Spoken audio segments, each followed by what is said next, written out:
Salam sejahtera, anda sedang menonton Fokus Minggu Depan bersama saya, Naila Huda. Dan pada minggu akan datang, kami masih akan mengikuti perkembangan isu kenaikan harga barang keperluan, terutama selepas Timbalan Menteri Pertanian dan Industri Makanan 2, Datuk Nik Muhammad Zawawi Saleh hari ini berkata beliau yakin bahawa harga barang keperluan seperti sayur, ayam dan sebagainya akan menurun dalam tempoh seminggu atau 2 minggu lagi selepas kerajaan menyuntik subsidi kepada sektor makanan dan ternakan. Jadi sebelum kita mulakan perbincangan, kita dengarkan sedikit apa kata beliau.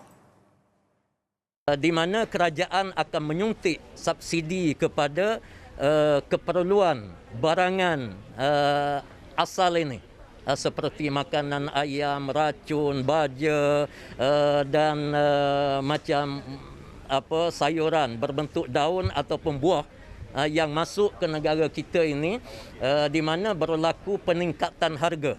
Dan peningkatan harga ini suka saya jelaskan yang berlaku di dalam masyarakat kita tidak sebagaimana yang disebut di dalam Facebook, dalam Twitter, dalam blog-blog ini. Di mana disebut harga ayam meningkat sampai RM20 lebih untuk 1 kg. Ini tak betul. Pada masa yang sama, skim Harga Maksimum Keluarga Malaysia atau SHMKM juga akan dilaksanakan berkuat kuasa 7 hingga 31 Disember ini. Semalam, Menteri Perdagangan Dalam Negeri dan Hal Ehwal Pengguna KPN HDP, Datuk Seri Alexander Nantalinggi berkata, pelaksanaan skim itu sebagai langkah untuk menstabilkan harga barangan keperluan pada masa ini di samping memastikan keberadaan bekalan di pasaran. Dan skim ini akan melibatkan kawalan harga ke atas item-item tertentu seperti ayam, telur ayam dan juga beberapa jenis sayur-sayuran. Jadi, pada minggu depan, kami akan terus ikuti kesan tindakan seperti kawalan harga dan suntikan subsidi ini kepada harga barang keperluan. Untuk itu, kita nak mengupas isu kenaikan harga barang ini dengan lebih lanjut bersama dengan Profesor Madya Dr. Irwan Shah Zainal Abidin, Ketua Unit Penyelidikan Risiko Ekonomi dan Politik Universiti Utara Malaysia. Terima kasih Dr. Irwan bersama saya dalam Fokus Minggu Depan. Kita nak melihat dahulu, ramai yang mempunyai pandangan yang berbeza. Ada yang kata ia berpunca daripada global supply chain ataupun rantaian bekalan, ada yang melihat kepada peranan orang tengah, ada yang mendakwa peranan kartel dalam pasaran. Pandangan Prof sendiri, apa sebenarnya punca utama atau mungkin ada pelbagai punca yang perlu kita lihat secara menyeluruh?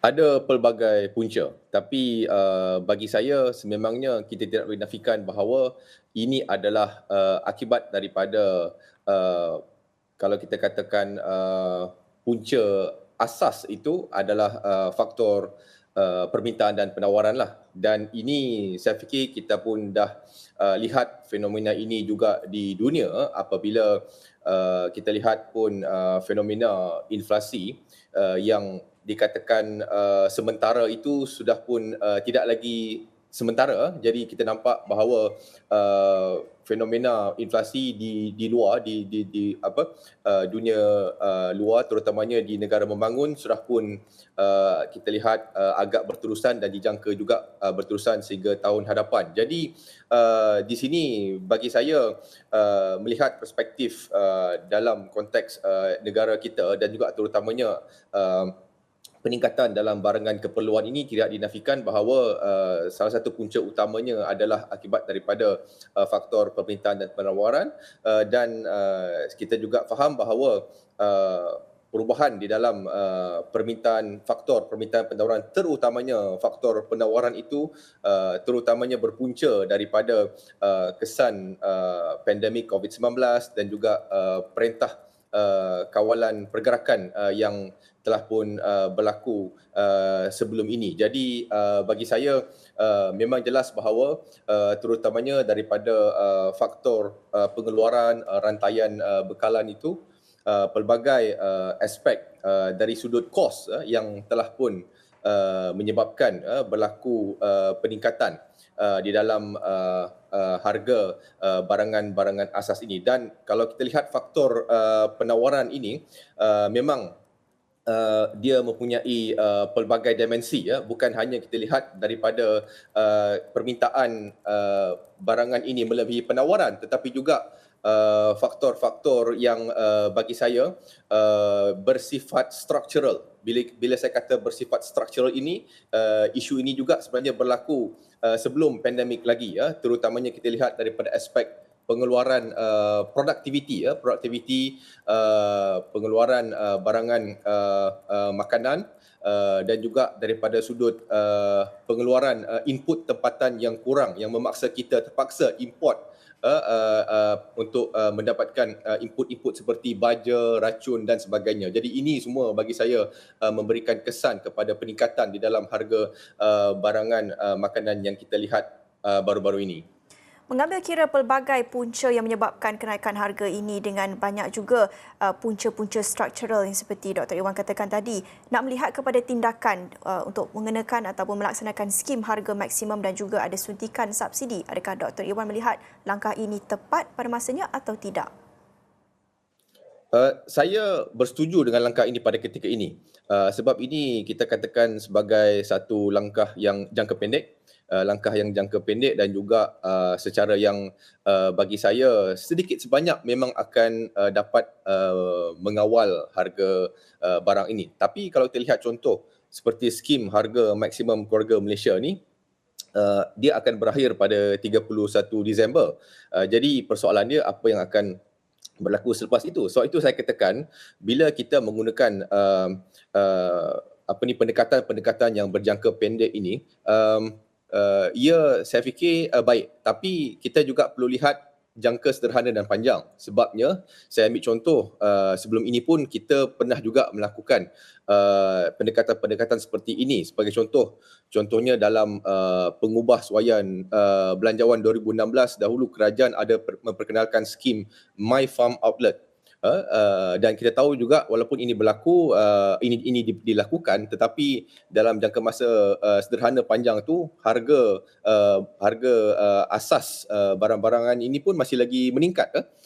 Jadi saya juga melihat kerajaan perlu melihat kepada perkara yang bagi saya lebih berbentuk struktural, dan juga dia memerlukan satu pendekatan yang lebih berbentuk jangka sederhana lah. Seperti yang saya sebutkan tadi, kerajaan perlu memfokus kepada peningkatan dalam produktiviti dan juga pengeluaran. Tapi bagi saya ada perkara yang pokok di sini. Contohnya sebenarnya isu kalau kita berjaya untuk nak mengeluarkan barangan ataupun produk-produk makanan ini, bagi saya kita boleh mengelakkan daripada peningkatan yang serius seperti ini berlaku. Sebagai kita ambil contoh sayur, benda-benda asas ini kita import.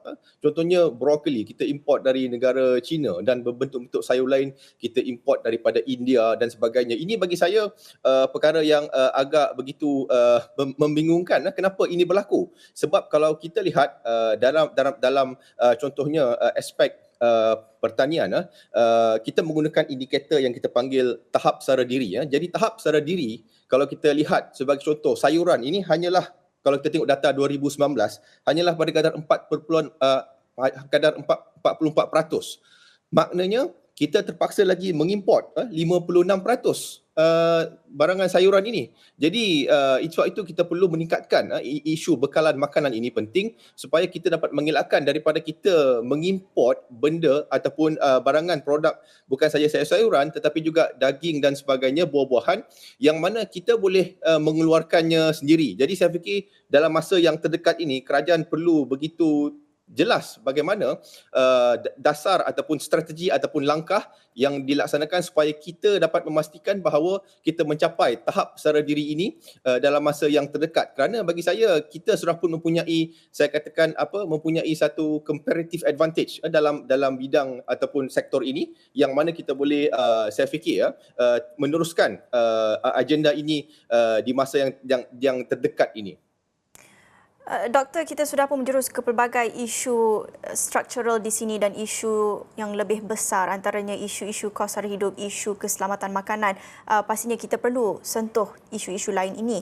Tetapi kalau kita nak melihat kepada strategi yang perlu diadakan dalam masa terdekat seperti yang Dr. Iwan katakan untuk menangani isu-isu keselamatan makanan, kebergantungan kepada barangan dan makanan import ini, Doktor bayangkan ada keperluan untuk mengadakan penyelesaian dalam masa yang terdekat ataupun strategi yang diumumkan.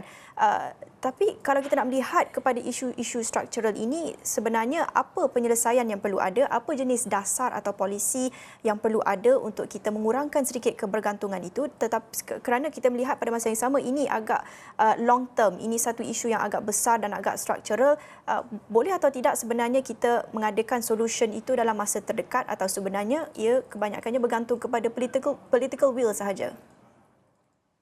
Dia memerlukan secara bersama. Jadi dalam konteks jangka pendek, saya fikir selain daripada apa yang telah pun diperkenalkan ataupun telah pun disebut oleh kerajaan, kerajaan juga boleh bagi saya meneruskan mengimport, tapi lepas itu memberikan subsidi dan juga mengawal harga.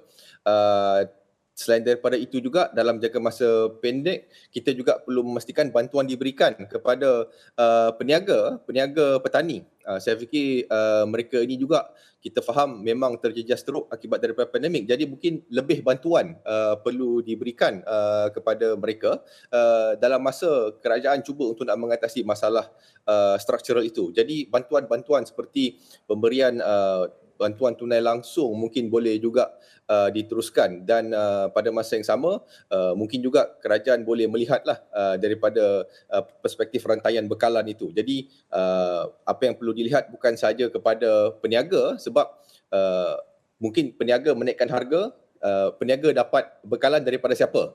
Jadi kita perlu lihat lagi rantaian bekalan itu, sebelum itu dapat dari mana, supaya kita mungkin boleh dapati mungkin ada orang tengah dan sebagainya, yang mungkin ini bagi saya boleh ditangani dalam jangka masa pendek. Dan juga mungkin kerajaan boleh perkenalkan, kenapa tidak kedai mungkin mengikut model sebagai contoh kedai rakyat satu Malaysia, tapi mungkin boleh diubah suai supaya kita boleh memastikan bahawa ada kedai-kedai yang menjual barangan-barangan asas ini yang dapat memastikan harga tu adalah harga yang kita kata harga pasaran lah, supaya dia tidaklah meningkat dalam magnitude yang kita lihat pada hari ini.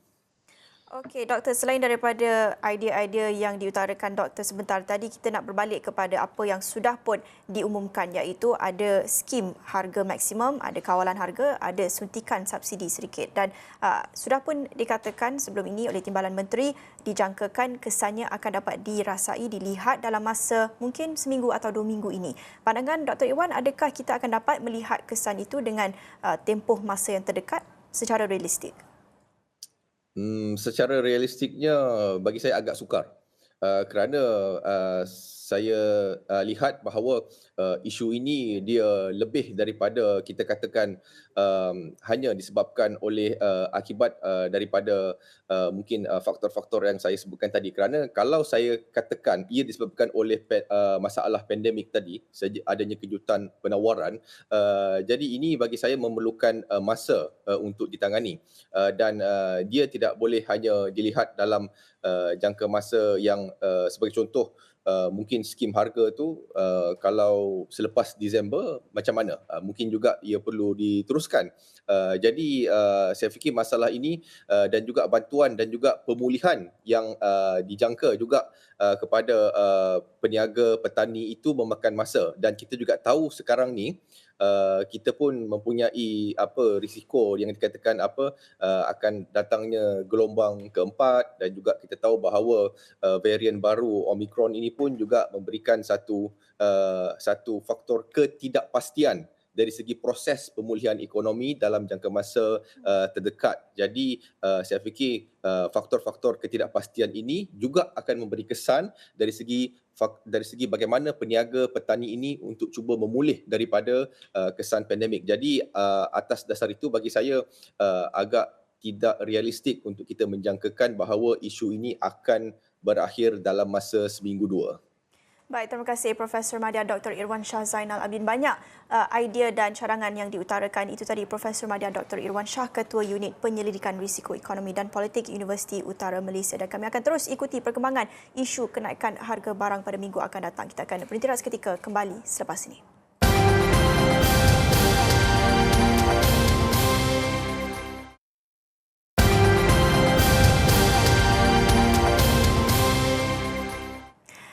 Disember Jumaat depan merupakan Hari Hak Asasi Manusia Sedunia dan tahun ini tema yang ditetapkan adalah akses kepada alam sekitar yang selamat, bersih, sihat dan mampan sebagai satu hak asasi manusia. Namun, kita melihat isu kelestarian dan kemampanan alam sekitar ini bukan hanya menjadi tumpuan pada 10 Disember ini sahaja.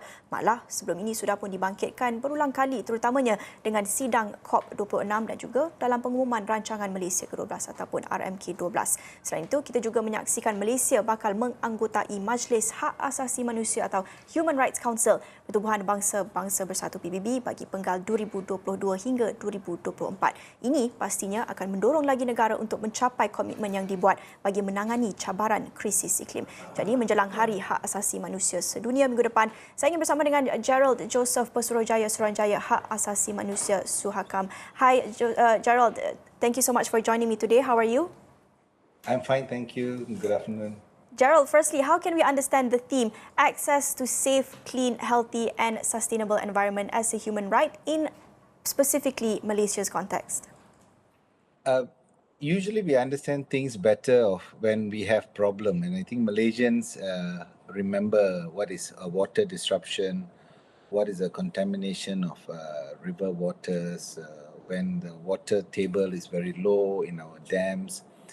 People feel something is wrong, and now, so I think the understanding of our problems is actually the easiest way to know the meaning and the concept of access to safe, clean, healthy, and sustainable environment. More people are now using the word, what's happened to our environment? Why there's so much rain? Or sometimes they say, why there's so much sun? So either way, most common person will look at the environment and realize something is not right. And that brings us then to what can be right, not for a short time, not to solve the water problem once, how to ensure that we have clean, we have good quality water, that we have water for all people in all villages, and what has caused our water source to go down, what has caused the climate to move left, right, center, up, down without a clue for many of us. And we, the people, the governments are trying their best. And then we also realize that Malaysia has an amazing amount of natural resources, forests, and then we see deforestation, and then we see landslides. We see water burst through the hills. We've seen this in Kelantan, in Kedah, in Selangor, Cameron Highlands. So we are suddenly reminded, hey, what has happened to the forest? I think this sort of encapsulates this theme, access to safe, clean, healthy, sustainable environment as a human rights. So for the last few years and more so now, what I use the word, the two worlds, the environmental world, which runs on its own track, and the human rights world that also runs on our own track, is actually one track, because it's the same human being affected by the environment. It's the same human being who calls out that something is wrong. My right to a clean, healthy environment is missing. My right to a safe, sustainable world is missing. And so I think these two worlds have now come together, and this is, I think, our way of celebrating by bringing these two as we start planning to discuss this concept, this theme, access to safe, clean, healthy, and sustainable environment as a human rights. Where do you think Malaysia stands now in protecting the environment and in facing the climate crisis, and particularly touching on access to a safe and sustainable environment and understanding it as a human right? Where are we now in understanding that as a human right? I think on the surface, as I gave you examples earlier, I think people know something is not right. I think that's a great start. People get angry when they see rubbish clogging our rivers. And this is the irony in Malaysia. We have the River of Life project in almost every state. But when you go to the actual river, you get the smell, you get the black or brown color, and you get rubbish actually flowing, and the local government spending millions of ringgits trying to clean up rubbish. And so that, I think, gives us an indication of the people. We, the rakyat of Malaysia, are not responsible enough to not do the shortcut of just throwing things in the rubbish. That's the first part. The second part is that we have now embodied this word climate crisis.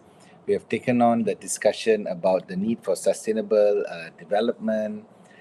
But at the same time, we have a disjoint because governments, mainly state governments who control land matters, actually still are giving away licenses for deforestation. And the reason is very practical on their part. They said, this is our income. And most Kuala Lumpur people or other states get angry and say, how dare you cut this beautiful forest of Malaysia? But if we want to stop forestation, then we must share the wealth equitably and tell all state governments, I think that period of deforestation as an income generation should be stopped. We need more alternative, sustainable forms of using plant-based trees for industries. I think we are still, I would say, a long way off from actually capturing the critical essence of where climate change is now. I think we saw in the recent COP 26, that big meeting, the Conference of Parties, a huge meeting, very important meeting. I think our minister was there, he spoke at the plenary. And we realized that there is a crisis, but in Malaysia there is a slight anger, but we don't feel the crisis. And I think it's about time we get into crisis mode. And that's where I think there's a big gap on the seriousness of policy and practice. And this includes the common rakyat. It includes the businesses. Businesses are also not putting in enough money to combat the climate crisis, but leaving it in the hands of public like you and I, and leaving it to private companies on their own actually is not enough. We need to legislate, we need to be serious, we need to have very clear policy framework, and even criminalizing those that actually contribute to worsening the climate crisis. Gerald, you mentioned COP26, but beyond that, we've also seen the 12th Malaysia Plan, or the RMK12, where there have been several environmental pledges made, some of it to achieve to begin working towards a carbon neutral status by 2025, and some other initiatives also made. But in your opinion, do you think this is enough, and what more needs to be done? I think, I always try to see that we have to pat those who start the initiative. So it's a good start to put it on paper, but it's not enough, definitely, because if we are serious about the COP26 pledges, for example, phasing out fossil fuel, right? So we've attacked the first world for not doing enough. Now Malaysia is also a fossil fuel producer. How would we manage? How would our Petronas manage this new call by COP26 to face down, unabated coal or fossil fuel? Are Malaysians, all of us who have cars, petrol guzzling cars, are we ready? Is there money put aside? Is there subsidy put aside by government to actually push us to utilize better cars, to utilize alternative non-fossil fuel type vehicles? We are still not there yet. We're still a long way off, because even the so-called EV, environmental friendly cars that use batteries, you can't find battery stations in every corner. So even if you buy one of those Tesla cars, it's still a long way off. And I'm wondering, when are we going to get there? When will the cost come down? When will Malaysia start thinking, oh, the new one, my first car should be a car that is not running on petrol? I hope the new young generation that has very strong feelings about environment will lead the green revolution in Malaysia and say, my first new car should not be a petrol car. Thinking that what we speak in Geneva itu lain hal, what we talk in our own, this is my business, I have the power. It cannot be that anymore. It's the same one world that you and I live, and this one world is all the world we have, and our vulnerabilities only increase if we forget to put our energy and might to protect this one beautiful world we have. Hopeful, but perhaps carefully optimistic. Thank you so much, Gerald. That was Gerald Joseph. Terima kasih, Gerald Joseph, Pesuruhjaya Suruhanjaya Hak Asasi Manusia Suakam sedikit sebanyak kongsikan pandangan menjelang Hari Hak Asasi Manusia pada minggu depan. Dan itu antara perkongsian kami dalam Fokus Minggu Depan jam ini. Bersama saya Nala Huda, kita jumpa lagi. Salam hormat.